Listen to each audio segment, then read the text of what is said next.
Good evening, everybody, and welcome to the Cena Podcast. I'm Tiny, your host. With me, as always, Adam Levy. We're here to talk about Preacher Episode 7. How are you this week, Adam? I am doing great. How you doing? I'm all right. I'm all right. My microphone is fading on me.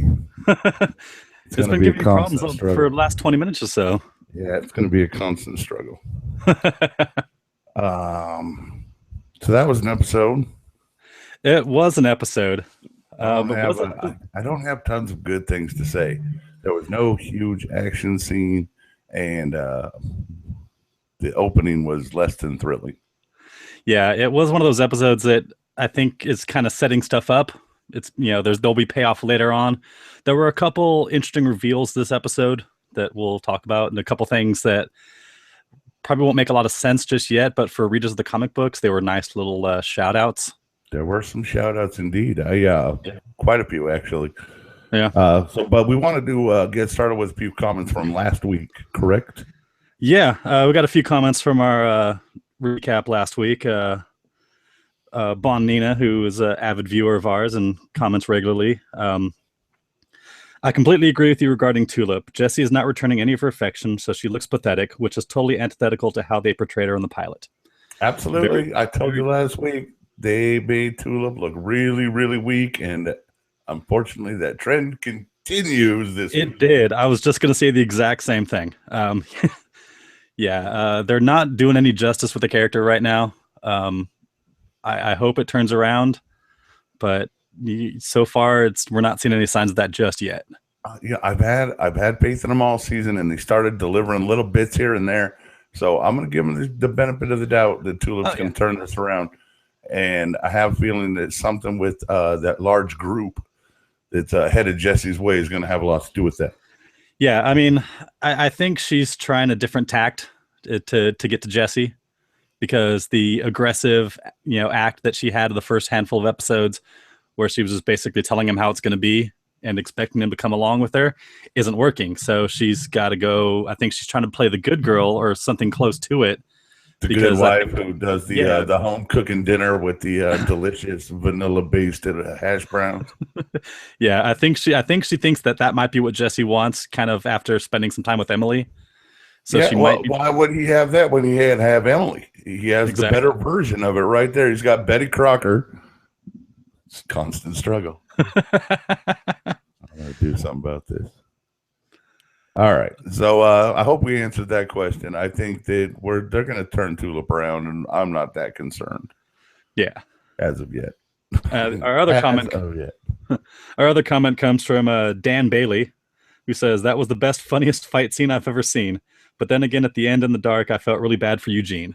All right, well, we all feel bad for Eugene, and the fight was phenomenal. That fight was amazing. And unfortunately, they followed it up this week with very little. Oh, man. Fuck off. Seriously. This episode was boring. And it gave us a lot of stuff. And it told a lot of story, and we're going to get to all that. But man, there was less action in this than My Dinner with Andre.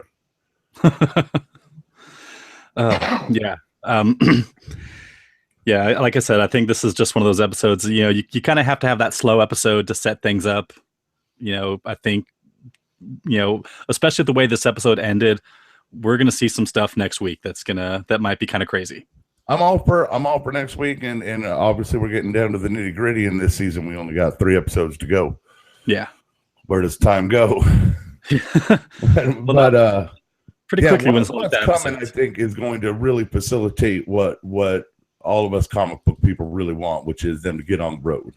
Yeah, I think we might see, depending on how next week shakes out. Without spoiling anything, the church is not a big character in the comics. It's gone relatively early. Yeah, within the first 5 pages. 5 pages, and the church is gone. Well, and for them to stay in Anvil for so long, all of us that have read the comic were like, what are they going to do in this town for 10 episodes? It's ridiculous. Yeah, I mean, Anvil was barely even in the book at all. With the exception of a few of Jesse's flashbacks and the church in the beginning, that's all they really spent in Anvil. So This is all pretty much new territory and completely a new frontier for the show.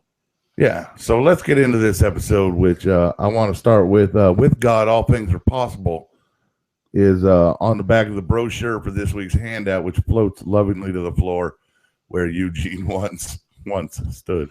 Yeah, I mean, this picks up immediately where the last episode ended, with Eugene disappearing, Jesse turning around and being like, what the hell? And I was okay with the initial reaction that Jesse gave, which was, obviously he was a little bewildered at what had just happened. But then he kind of got to a place where he was okay with what happened. See, I think the overlying theme for this week's episode is that Jesse's become a dick. And Tulip even called him out on that towards the end of the episode. Call him a dick. Yeah, but I mean, just his reaction, he's just kind of like, after a couple seconds, he shrugged it off and he's like, okay, time to open the doors, let the people in for church. Well, and maybe he's starting to realize that, using Genesis to solve be patient kind of problems isn't where this power needs to be used. No, it's either that or maybe this is somehow affecting him mentally. But I mean, who knows? This is something that didn't really happen before. He was in the books, he was always who he was, but he just had this additional power to him now. But then now we're seeing like he's completely changing his character from where he started the show to where he is now.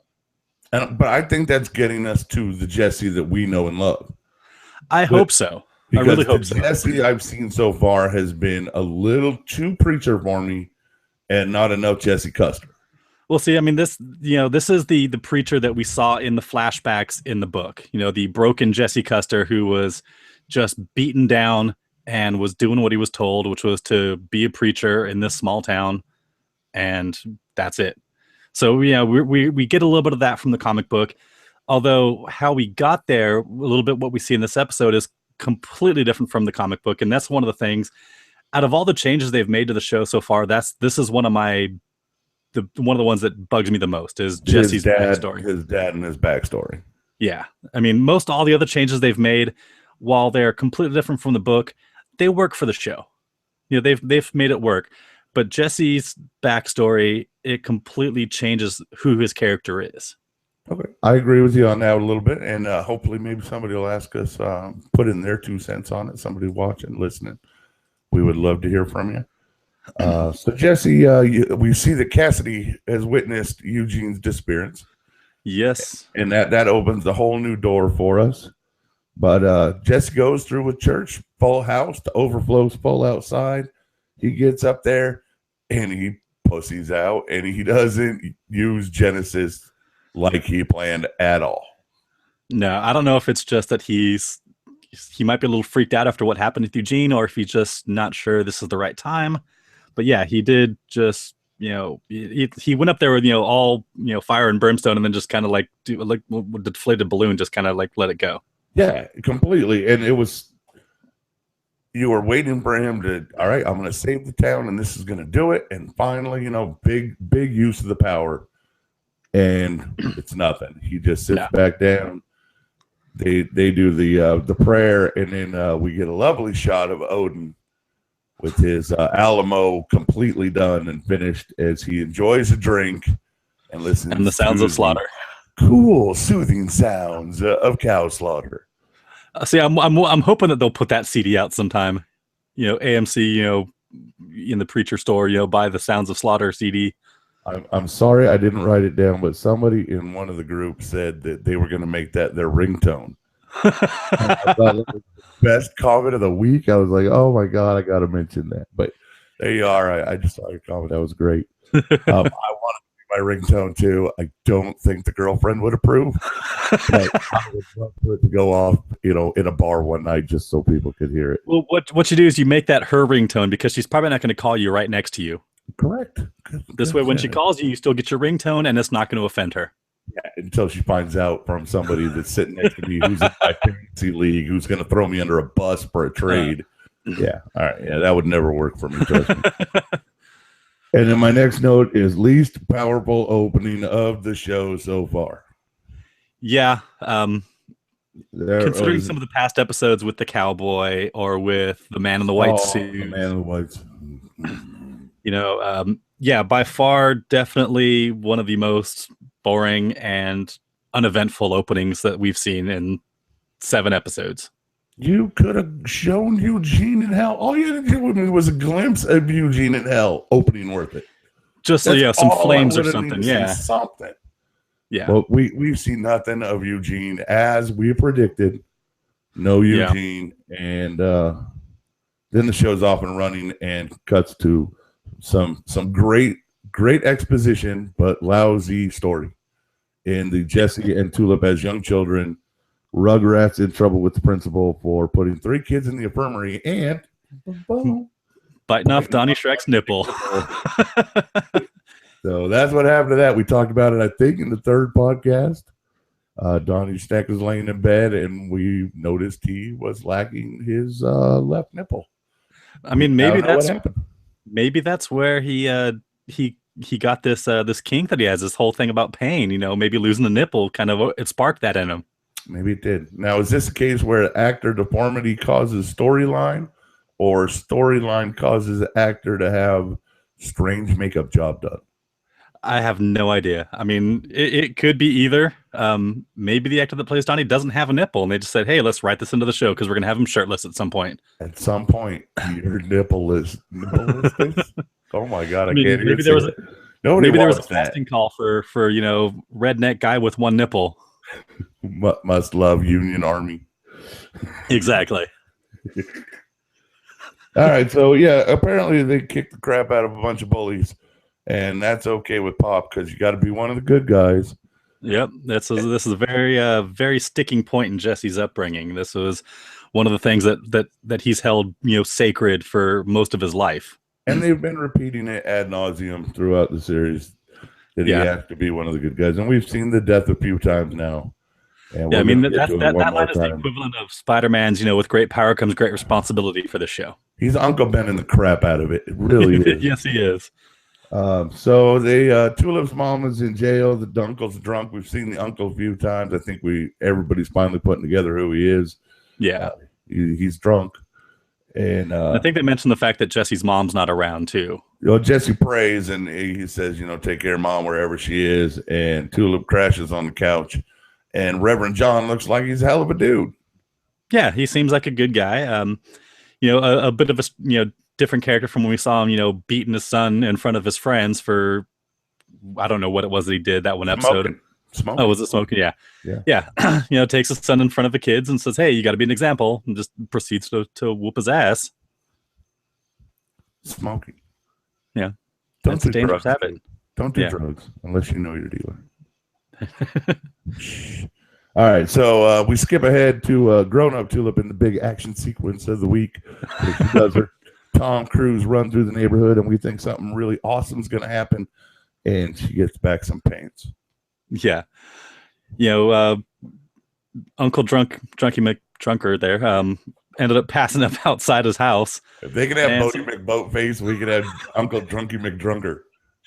Yeah, apparently some kids thought it would be a good idea to take his pants while he was passed out on the porch, and Tulip was not going to have any of that. That is some small town fun right there. And I gotta say, if I ever, and I don't drink a lot anymore, but if you ever find me passed out on the stairs, take my pants because that's funny stuff. I mean, they probably couldn't go cow tipping because Odin would have him shot or something.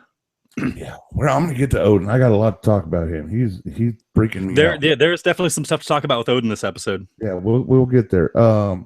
So Walter's drunk and neighbors are all watching, and it's the feel sorry for Tulip scene, and they're pouring this on with the syrup of 1,000 pancakes.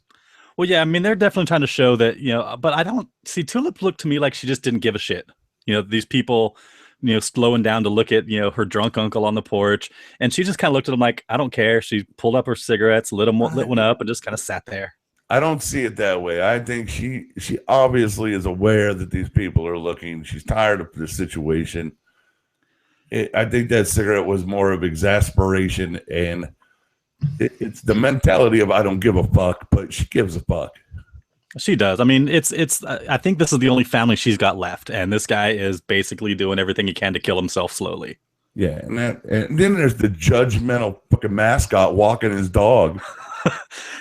Yeah, I've never seen a mascot walking a pet before. Right. Does he just live in that costume or what? It was all of a sudden David Lynch took over for like 6 seconds and was like, just let the mascot walk through. And they're like, seriously? Oh yeah, just do it. It'll be great. Yeah, I mean, they've already pulled Tarantino. Maybe they're going to cycle through all their favorite directors. I can't wait for the Lebowski episode because Cassidy's gonna fucking hate it. Yeah, he does not like Lebowski or most of the Coen brothers for that matter, it seems. Right. So, all right, we're almost there to that. But here's a bit of the season or the episode 3 wrongness of this episode. There is a cut, and we go to Jesse. He's got a big day. There's lots of people lined up, and then it cuts quickly to Eugene's room, empty. Yeah. All right. Well, okay, we could have gone, and then it cuts right back to Jesse, and now dealing with his big day. You could have easily moved that to after Jesse's big day, and done it before you went back to young Jesse and dealing with that again. Or they could have even just waited until Sheriff Root came by to ask about Eugene towards the end of the episode. I understand that you needed to do it beforehand because you had to show that Eugene was missing still. Yeah. Okay, that's great. But there was no reason to cut away. It was just a random cut that didn't make sense. Exactly. Yeah, I'll agree with you. Nitpicky. I'm sorry. I'll move on. No, don't worry about it. This is one of those episodes there where there is a lot of stuff that's just like, really? Yeah, because there wasn't. I can't sit here and say how awesome the Angels were kicking somebody's ass because they didn't show up. Not at all. All right, so where are we here? Back at the homestead or at the church, and they're dealing with the big day, and Cassidy comes in and says something like it's a Corleone family wedding day. Busy. Yeah, it makes his Godfather joke there. And this is where he tells him that he saw what happened with Eugene, and the reaction. Jesse just still does not seem to care. It was. I don't know that it's not caring, but it's what can he do? Yeah, he doesn't have a rule book, and he out of anger, and he just yells, "Go to hell!" How do you get somebody back? But at the same time, you don't see him, feeling too bad about what he did. This comes to the conversation that they have a little bit outside of the church too, where Jesse reveals what Eugene did to put him in the predicament that he's in. And, Jesse's all of a sudden becoming very judgmental. Well, he is very full of Genesis and himself at the moment. Yeah. And I think this episode by its end kind of puts him back on a little bit leveler playing field. A little bit. All right. So Emily pops her head in and listens and hears something. We're not sure what, but she stops the conversation, and Tulip enters, and her and Cassidy now have to have the awkward, "Hey, I'm sorry I banged you in the back of the car, and you're my best friend's girl" conversation, which I don't know how many times I've had it. It's rough. It gets old after a while. It does. How many times can you tell a guy? But I love that she laughed at him when he said making love. Yeah. And that puts you where her mindset was. At the same time, Cassidy either fell in love with her way too quickly, or he was just, I don't know if he was just trying to, tell her what she wanted to hear or what. But I don't necessarily believe that Cassidy is, head over heels in love with this girl already. Let's propose that what did he say? He was 119 years old, right? Yeah. 119 years. That is the best piece he's ever swung. Yeah. Knowing his past like I do from the comic books, I don't know if that's the case, but maybe it was. Like I said, in the comic books, the whole Jesse, Tulip, Cassidy triangle gets insane. Quite. So starting it off early doesn't necessarily make much sense yet, but yeah, but it's going to lead to insanity, and that's what we're all wanting. And yeah, I guess starting it off now kind of gives you a bit more of a basis for it. But to say that it seems that he's like completely just lost his shit for her and is madly in love with her and wants to run away with her right now. That's kind of how he's playing it, and it doesn't. I don't necessarily buy that right yet. She's not all that in a bag of chips. She's great, but not Christina Hendricks great. No. Christina Hendricks, you fall in love with her in like 12 seconds. First scene in Mad Men, yeah, I was smitten. Yeah, of course. Excuse me. I saw her in something recently, and I was like, "Oh, holy crap!" And I can't remember what it was, and it was a weird thing that maybe what the hell. All right, well, I can't remember. So there's one other interesting tidbit for this whole Cassidy Tulip conversation. Yes, I'm getting there. Okay. Who is Jesse's favorite movie star? Yes, this is Ryan Philippe. The wager to guess, but as a wonderful little shout out to us, it is, of course. And I said it as soon as she said, "Who's his favorite movie star?" I was like, John Wayne. That's right. It only took 7 episodes before they finally mentioned the Duke. Finally. We're not spoiling anything because I don't think they're going to do it, but John Wayne is a huge part of the comic book. He is. He is like Jesse's conscience. Yeah, he's his spirit guide. He is the guy that's always there whenever Jesse is in trouble. He's the guy that listens to him, that kind of gives him advice and is there to walk beside him. A spiritual Sherpa. Yeah.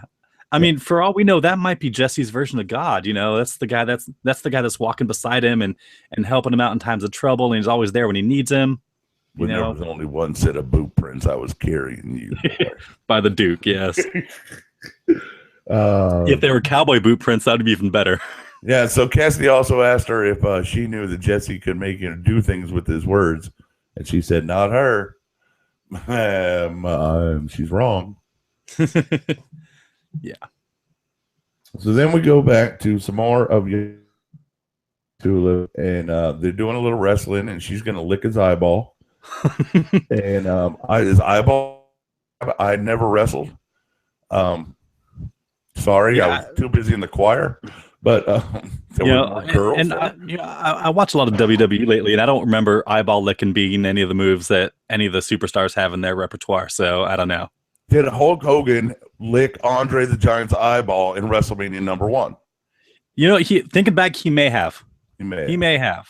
So Tulip may have been the original eyeball licker. If somebody that's watching knows, just tell us. We'll be happy to find out some facts. We like learning. Yeah, we do. So this is where shit goes sideways for young Tulip. As she overhears the Rev on the phone talk to the child services. I didn't get that through my first viewing. Me neither until they actually showed up. Right, and then I kind of, upon second watch, I was like, "Oh, that's who he was talking to." Yeah, she is a precocious girl.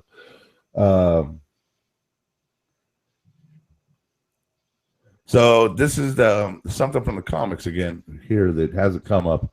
She crawls into bed with him and wakes him up to make him say "until the end of the world." Yes. Have we heard "till the end of the world" yet? No. Until the end of the world is a big deal in the comics, correct? It is. I mean, that's Jesse's, profession of love to Tulip. He always tells her that he'll love her until the end of the world. I thought maybe he said it once, like in maybe like episode 2, maybe, but I don't recall. But I don't think he did, because I probably would have remembered that because of how important of a line that is to their characters. And it's like the name of like the final trade, isn't it? I think it's the second trade, actually. The second trade? I think so. Great podcasting right here. Alamo was the last one. That's right. Salvation. Yeah, I guess it's earlier. Sorry. That was a great podcast. I don't have the earlier ones. I only have 3. Okay. Yeah, I'm almost positive it's Mark Adams has 6 of my preachers somewhere in Oregon. So if you want the other 3, call me. Yeah. Yeah, I mean, like I said, in the book, it is a big line. The first time you hear him say it to her, things are still rocky between the two of them, so she is not very happy to hear that. But, eventually as things get worked out between the two of them, they kind of fall back into that habit. But to hear them, as 7-8-year-old kids already saying this, I mean, do they mean that they're going to be friends until the end of the world? Because, again, I don't think they're in love with each other at this point. I don't think it's love. It's obviously friendship. Yeah. I don't know, bond till the end of the world. But no, I don't think it's a physical love. No, romantic not at this point. Love. How about romantic love? Yeah. I mean, maybe, maybe if we get more of their backstory as young adults when they're out doing their bad stuff, when they're truly madly, deeply in love with each other, we might hear this again in the version that we know it. Mullet Jesse. But until then, this is as much as we're going to get from, from that. It was nice to get that. I mean, it's been a long time coming. We had to get those words. It's like hearing the Stark say winter is coming, Yeah, the end of the world is a big deal. So there are certain phrases that need to be uttered, every so often in these books and these shows. And then the next day, the child services show up and they take young Tulip away, and young Jesse freaks out, God damns everything, smashes on the window. He's broken up for a young boy. He is. I mean, his best friend's just getting carted off. But the old man says she's an O'Hare, and there's always going to be trouble. Yeah, apparently the O'Hares are bad. I mean, we know, we don't know if Uncle Walter was a drunk back at this point or not, but, her mom was a whore. She was in jail the day before when Tulip was in trouble at school, So, yeah, it stands to reason that from what we know of their family, that they are, they're not the best people to be associating with, probably. Are we doing a Hatfield versus McCoys, Custers and O'Hares? Is it like a long-standing family feud? I don't think so. I think it's just that they're, I think maybe John looks at them as, being a bit trashy, considering what her mom does for a living. I don't think it's. They I don't are think related it's to Jody and TC.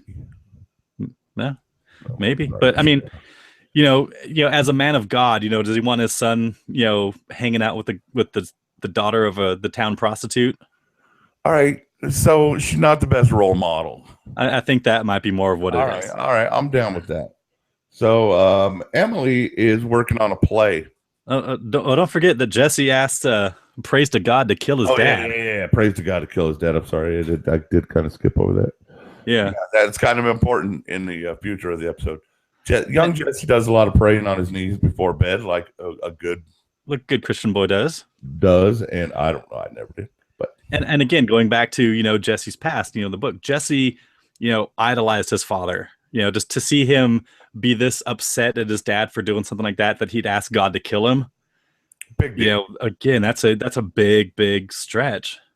And we'll get to the end and how it comes back to him here shortly, very shortly. Yeah, because there's not much left in this.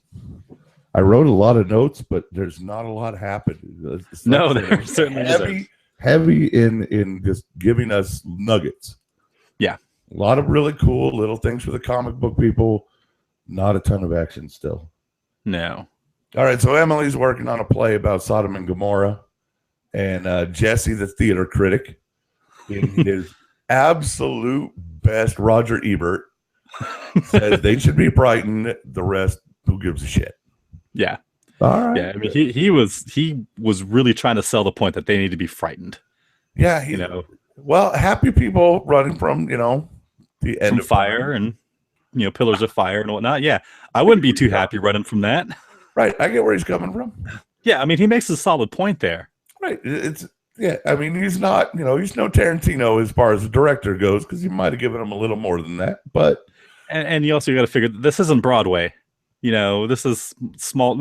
I'd say this is like smaller than small town theater. Oh, this is small church theater. When they are like, and she turned around, and she turned around. And, damn it, Mary, turn around. Oh. So, yeah, I've worked in some small theater, and, well, you've seen some of it. It's not that bad, but there are moments. Yeah. Yeah. All right. So the theater is not going down, and luckily, Quinn Cannon shows up for a little discussion. I'm sorry, don't you mean Kin Cannon? Kin Cannon, sorry. That's why I just call him Odin. All right, Odin. So Odin shows up. You know what? I'm going to even revert back. I'm just going to start calling him, what was his name? Kelly whatever in Bad News Bears. I want to go that. Well, if that's the case, right. can we call Sheriff Root Walter from Something About Mary? Oh no, I want to call him Dan from Deadwood. Yeah. All right, I got something on him too. I want to talk about at the end of this. I watched Something About Mary this past weekend, so I could not stop thinking Sheriff Root every time I saw him on screen. All right, so Odin shows up and wants Jesse to make good on their bet. Yeah, this is another interesting scene. This is one of the few really interesting scenes from this episode because this raises a lot of questions. It does. And here's my first question. Odin says that he's done his family a disservice because he's doing like in a month what they used to do in a year and what his great grandfather was doing in a day, right? Like a week, yeah. But yeah. Business is down at Quincannon Meat and Power. So what good is he going to do if with the land they previously had, the business was good? What does he need this extra land for? Yeah, I mean, I think he just wants the town. I think it seems like he wants to own Anvil. There's something underground in the vents. This is true. The vents come back to what, second or third episode? They've come up a couple of times and they're there and they exist. And Odin's going to be a problem with it. And the Green Acres people knew about it. That's just my thought. Maybe there's oil. Maybe there's oil under that there church. Maybe. I mean, that's about all. Texas is known for their oil wells. Maybe John Custer was sitting on a great big oil reserve. So yeah, my note is that I don't think that his motive, Odin's motive, is very clear at this point. I think it's very blurry. No, he just, because the only other time we saw him taking land was, that second episode where he bought the house and bulldozed it within 5 minutes.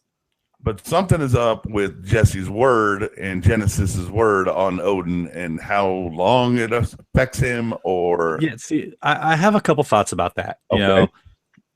Maybe we don't know, but maybe there's a time limit onto how long it will affect somebody, especially given such a vague, command as Jesse gave him to serve God. All right. So by that rationale, you think Eugene can just pop up at any moment? Possibly. Okay.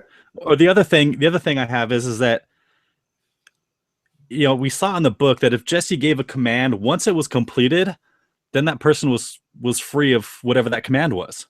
So maybe Odin had done something that he felt served God, and by doing so, that effectively ended this command that Jesse had given him. Okay, that's also a great possibility. Because I don't buy the fact that the power didn't work on him, because if it didn't, I think he would have let Jesse know right there in church and just kind of humiliated him in front of everybody. Yeah, he told him to go fuck himself. Yeah, I know. And even later on at the next episode, when we saw Odin with Donnie and the mayor, he seemed completely affected by what Jesse had said to him, to the point that Donnie knew something was up. Right. So I don't think Odin was that good of an actor. Yeah, I'm as confused as all of you are as to what's going on with Odin and how that affects him needing, wanting, or desiring the land that the church is on, other than he's talking expansion, but again, he's had that business has been there before, so I don't understand that motive. Yeah, and maybe we'll get to it. Maybe we'll find out a little bit more later on. But so everybody sits down for dinner. And it's going to be quite the feast, it looks like. And Cassidy is expounding on his views on the Coen brothers. Yeah, Cassidy does not have a lot of good things to say about them. Well, Miller's Crossing and No Country for Old Men are solid, good film storytelling. And he even threw out Lady Killers. And he even threw out Lady Killers as being decent. But the Big Lebowski, absolute shite. No. I'm a big fan of Lebowski. I like it. I enjoyed the hell out of that movie. So I'm anti Cassidy on this one, and I've seen there's a lot of mention on Twitter and on the Facebook groups about how do you not like the Big Lebowski? I mean, yeah, it's crazy. I mean, granted, the Coen brothers aren't for everybody, but I think that's easily one of their most likable films. Right, Raising Arizona and that. Yeah, possibly Oh Brother Where Art Thou, right in the middle. Yeah, that's one of those ones that's people split right down the middle. You either love it or hate it. Yeah, I don't think there's anybody that just kind of like, oh Brother was okay. And tune in next week when we discuss the Coen brothers in depth. All right, have you ever had vanilla hash browns? I have not. I was gonna ask you if that is something that happens in the South, and is that something they do? I have been to many a Waffle House. I have never had vanilla hash browns. Maybe it's a Texas thing. Maybe I'm not in Texas. If anybody's out there from Texas, or if you've ever had vanilla hash browns, let us know, because I want a recipe. I want to try it. Maybe for the finale, I'll make vanilla hash browns, and we'll sit down and with the veggie corn, the frozen veggies, and The frozen veggie medley. She does cook. So Jesse's quiet during the whole dinner fiasco, and Root shows up and says he was knocking. Second time he's walked into a room and said he was knocking when you don't hear any knocks. Yeah. And maybe he's the world's softest knocker. I don't think he knocks at all. I think he's a perv. Maybe. I mean, his catatonic wife, who knows what's going on behind closed doors at that house. Everybody in this town has a kink. They do. I'm just saying, Hugo's might just be sneaking around into people's business. But he's looking for Eugene, and Jesse pipes up. I haven't seen him.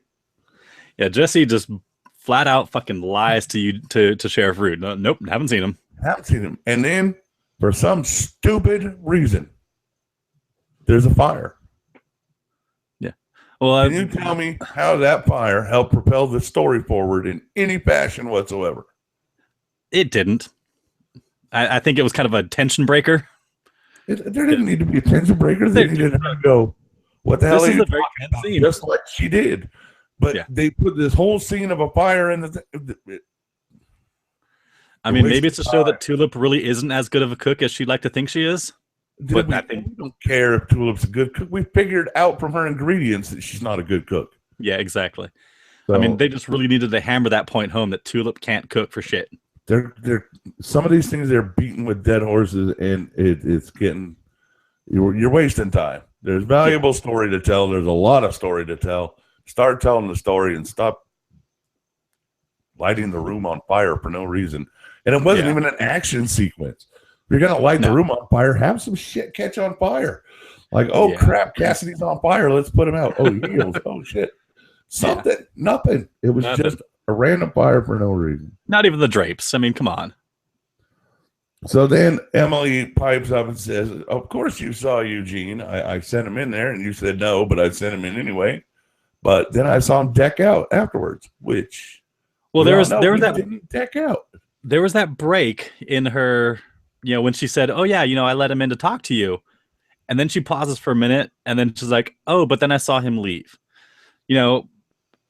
This goes back to the comments on the Facebook page that we had earlier. Do you have that comment? Yeah. Missy asked if Emily saw what happened to Eugene. I don't think she saw what happened, but what I think is that as a good Christian, she couldn't in good conscience lie to the sheriff about not having seen Eugene. But then at the same time, she still got these mad feelings for Jesse. She is still head over heels in love with Jesse. And, realizes that by piping up and speaking the truth, she may have just, done some serious damage and is then trying to cover his ass. Yeah, I think that Cassidy's seen Eugene disappear is one thing. Cassidy being a vampire, he's seen some shit. Oh, yeah. Like some real fucked up stuff has gone down in Cassidy's life. Emily is like this bookkeeper gopher at a church in the middle of nowhere, Texas. If Eugene disappears in front of her, she's gonna flip the fuck out. Yeah, we would have heard about it long before this dinner scene. Yeah, so I don't think that she saw it. She knows something's up. She knows something's weird with Jesse. Yeah, I mean, and we've been seeing this for a couple episodes ever since Jesse's attitude started changing. The way she's felt and interacted with Jesse has changed a bit. Whereas she was, all like lovey-dovey, trying to do everything to be near him and to do whatever she can to help him out. Now she doesn't necessarily like this Jesse that we've seen these last few episodes. This cocky, I'm going to save the whole town. I'm this rock star preacher here. She doesn't like that, but she still can't deny the feeling she has for him. Right. And last week it took away her only other person she could blame, which was she, connected with Tulip. Yeah. And now she can't blame Tulip for coming in town and changing Jesse. Exactly. So Emily's in a spot where if she would have seen Eugene, disappear, I think she would have breaked out, and Jesse and Cassidy would have been talking her off of a ledge. Yeah. And so, Jesse would have been using his power to tell her to forget this. Yeah, I'm going to go with no. I don't think she saw. But Cassidy decides to take this opportunity to inform Jesse that he's a vampire, and to do so, he hits him in the face with a fire extinguisher. That was probably one of the most entertaining scenes in the episode. It was good. It was good. Hey, it was Padre turns around, clank.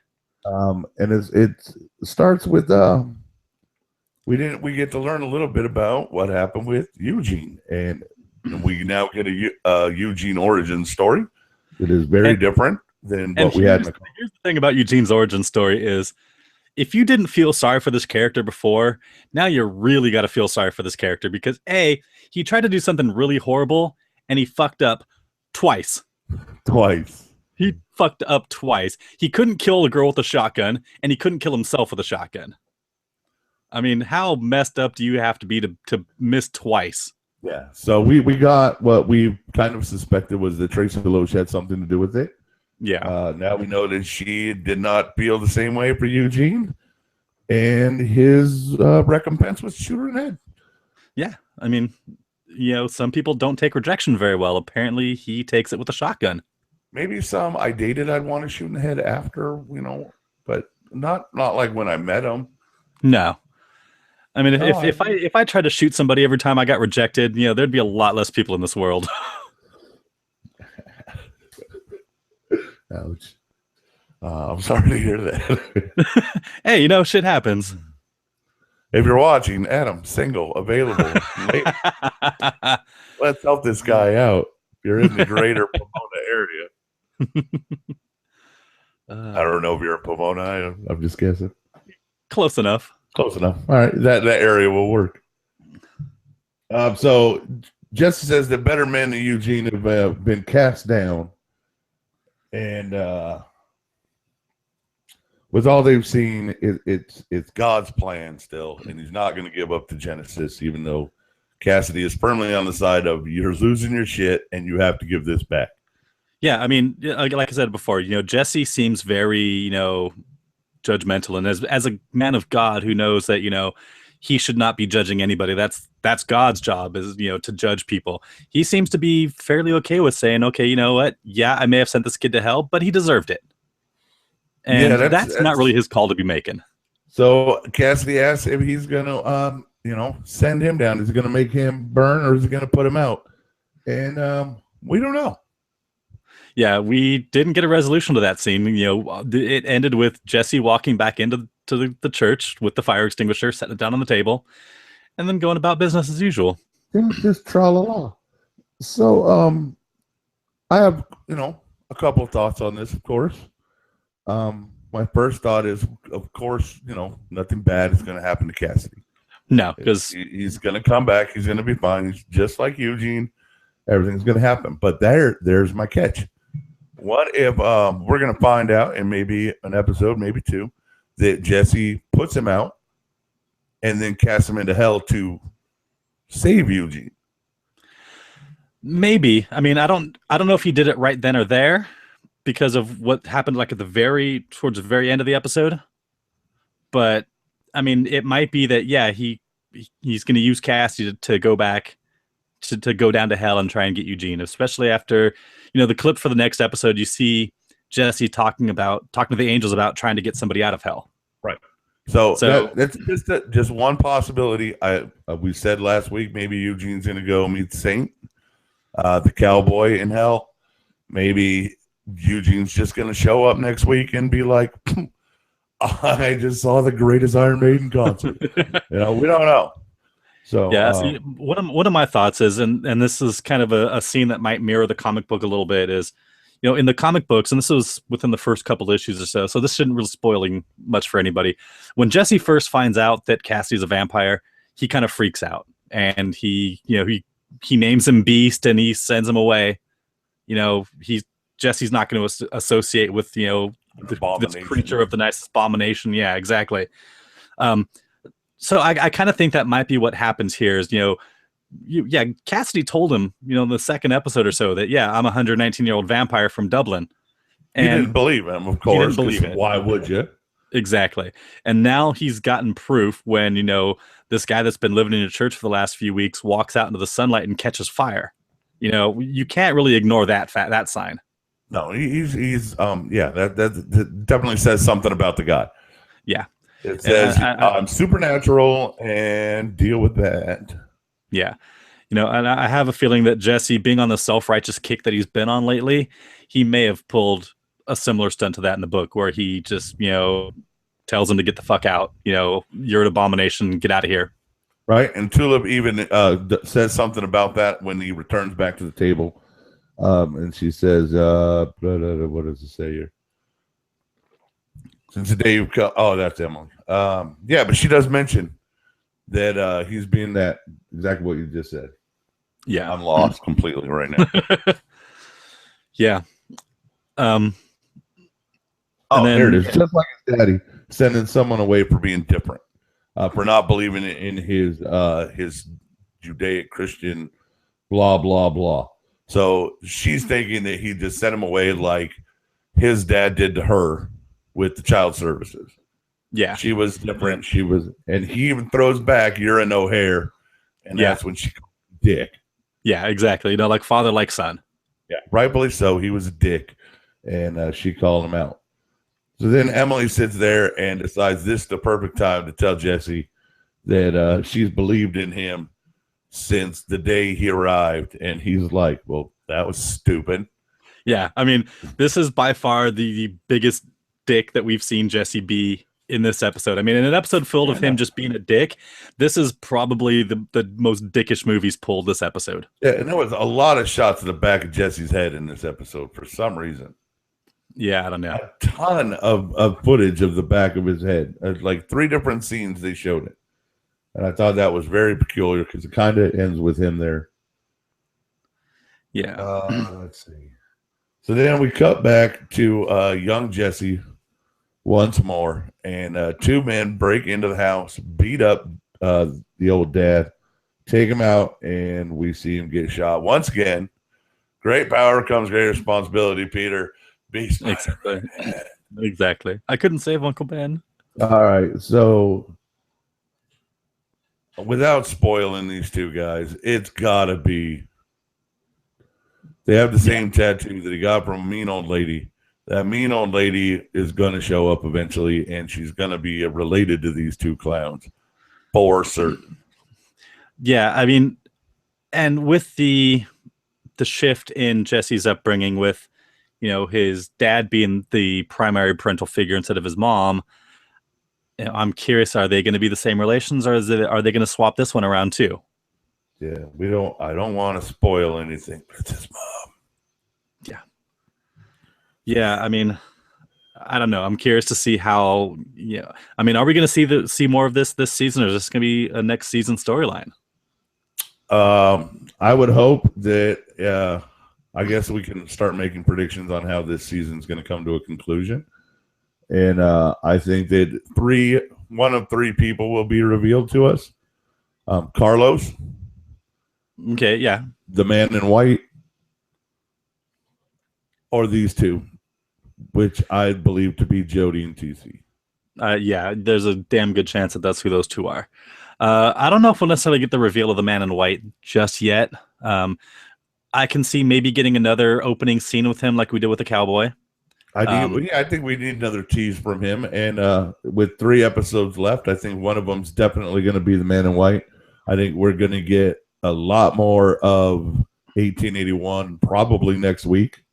I hope so. I mean, they're pretty much almost done with his story. Yeah, I think with the all right, we can go to the end there with King Canaan's men marching on the church. Okay, and here's my question about this is You've got all these guys in the QMNP, jumpsuits marching towards this. Why the fuck is Donnie and this couple other guys dressed in their Confederate outfits? Because Donnie commits. I mean, I didn't get that at all. I mean, this isn't a reenactment. I mean, I guess he's thinking that we're going to battle, so I'm going to dress appropriately, but it just seemed really out of place. So all these guys in overalls, and then like 5 guys in Confederate jumpsuits. They could have made him a really pretty hard hat to wear so he'd stand out. But yeah, it does look a bit odd, and especially with his arm in a sling still. They're going to explain it either. No, I'm sure they won't. Why would you? So that's all coming, and that's going to be a big deal next week. It looks like Jesse is crawling through the floorboards looking for R's face at the end. And he's yelling with that Genesis for him to come back. And so maybe he's just going to pop back up. We don't know. Yeah, this is the first sign of like, any kind of guilt or remorse that we've seen out of Jesse. This episode, the first, emotion other than just him being an asshole. This Right. episode. At one point, he did tell Cassidy that he didn't mean to send Eugene to hell. It's a figure of speech, but it was done in such a way that very literal, he said it out of anger, very literal interpretation. Yeah, and knowing his power the way he does, or not really knowing his power the way he does, I guess to say, yeah, he knew. Who knew that's what was going to happen. So this whole thing with all these guys walking up to the church, and we didn't get a sign out in front of the church, which I thought was a great opportunity missed. Yeah, anytime you have a chance to show the church sign, there should be something funny there. There was a group coming up, so it could have been anything about masses, and I mean they could have done a lot with it. Yeah, missed opportunity. Too busy setting a fire to the kitchen for no reason, and showing Eugene's room. Oh, damn, for no reason. All right. Anyway, I don't want to be a critic. That's exactly what we are. Exactly. Yeah. So next week it looks like this could be a big, giant, huge battle, and my prediction is it's over in seconds because he's like, "Drop your guns." Well, yeah, he's got a loudspeaker in front of the church. It's going to take one sentence for this whole thing to be over. Drop your guns and go home, and boom, it's done. It's not the big action scene that it's built up to be. I think it's going to be very anticlimactic. No, it's not going to be no Battle of the Bastards. It's not even going to be. It's not even going to be a battle. Comparing it to Game of Thrones. Okay, it's not even going to be a battle in the hotel room like it was last episode. There you go. Let's hope that Fior and DeBlanc come back next week, because right now they're the most entertaining thing we got they're going. Back next week. Absolutely. I didn't have the next on. Yeah, the trailer for next week's episode shows Jesse asking them for help, trying to get Eugene back, and it looks like he's gonna try and give them Genesis. Huh? So he might have had he looks like he's gonna have a change of heart sometime in the next episode and be like, "Look, you want this back? Take it." All right, I think that's gonna go wrong. Of course it will. Unless they take the power away from him in episode 8 and they wrap it up in 2 episodes and we call it, oh yeah, there's another season already. Yeah. We don't have to worry about that. No. Yeah, so it will continue. And so I definitely anticipate a huge cliffhanger. And the introduction of one of the 3 characters we talked about should definitely come into play, I think, by the finale. I hope so. I really do hope so. I assume Eugene will come back before the finale. Yeah. Or during the finale. Yeah, again, they got to bring him back because, I think they have to. He's, because if Jesse doesn't get this kid back, like I said, the preview for next week kind of shows them setting up Jesse trying to get him back. So, I mean, he's going to be definitely working towards it. So it's going to have to pay off by this season. Yeah.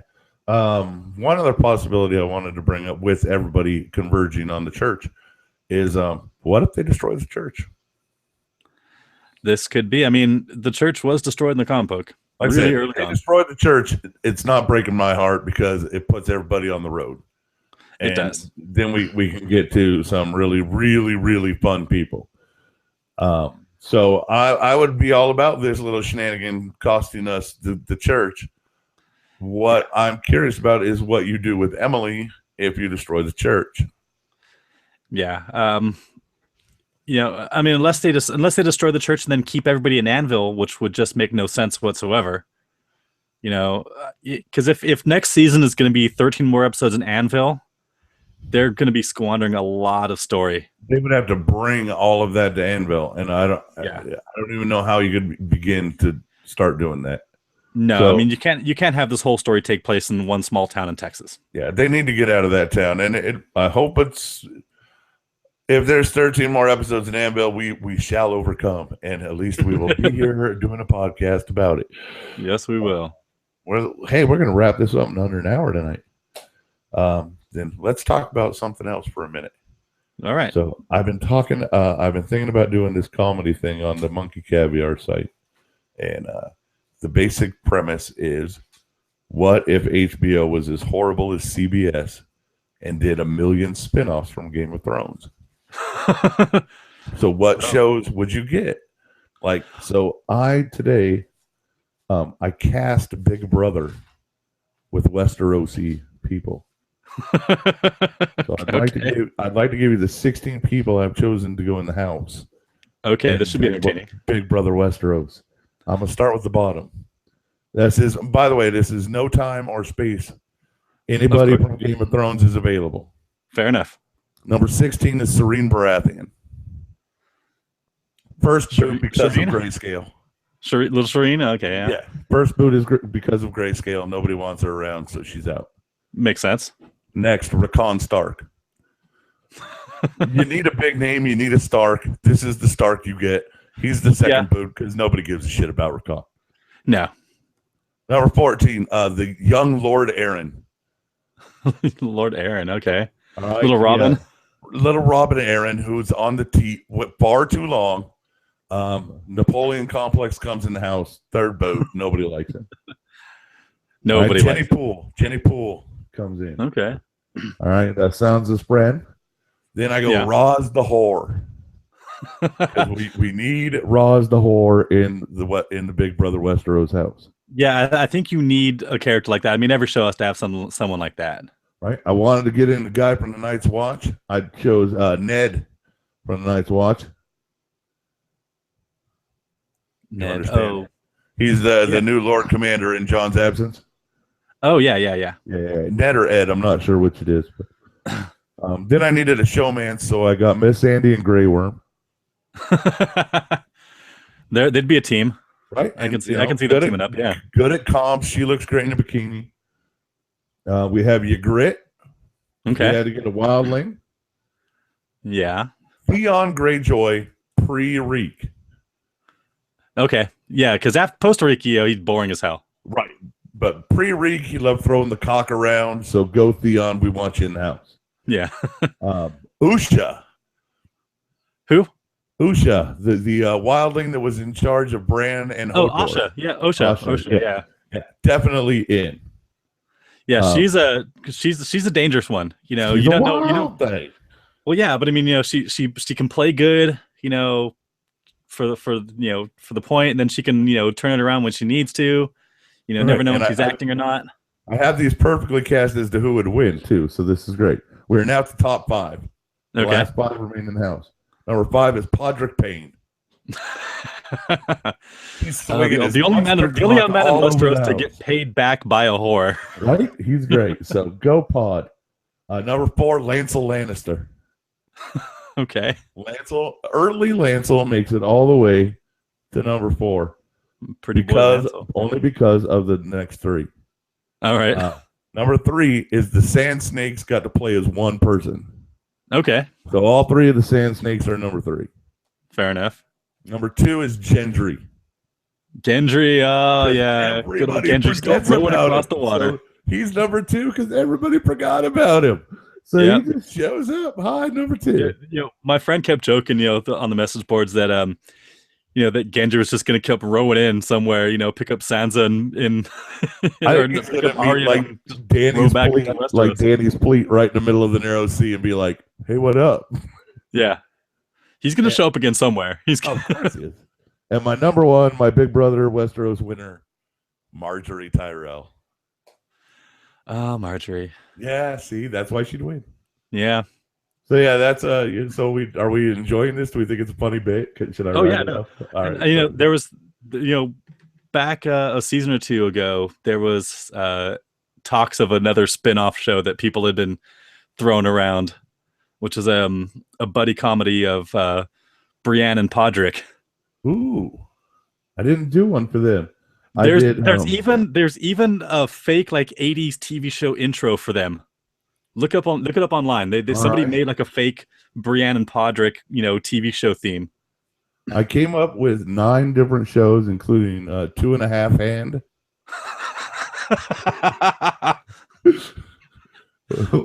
which is Jamie the Imp and Davos. Yeah. So I have a bunch, and that's one of the better ones. Yeah. So I'm gonna end it with Big Brother Westeros, and I'm gonna do a whole nother page on how the game played out. Okay. And why people got voted out when they got voted out. So yeah, look forward to that. That'll be on Monkey Caviar coming soon. God knows when I finish it. But all right, that's enough talk about the other show. We will be back next Monday night for episode 8. Until then, love many, trust few, do harm no one. Adam, you got anything else? Just good night, everybody.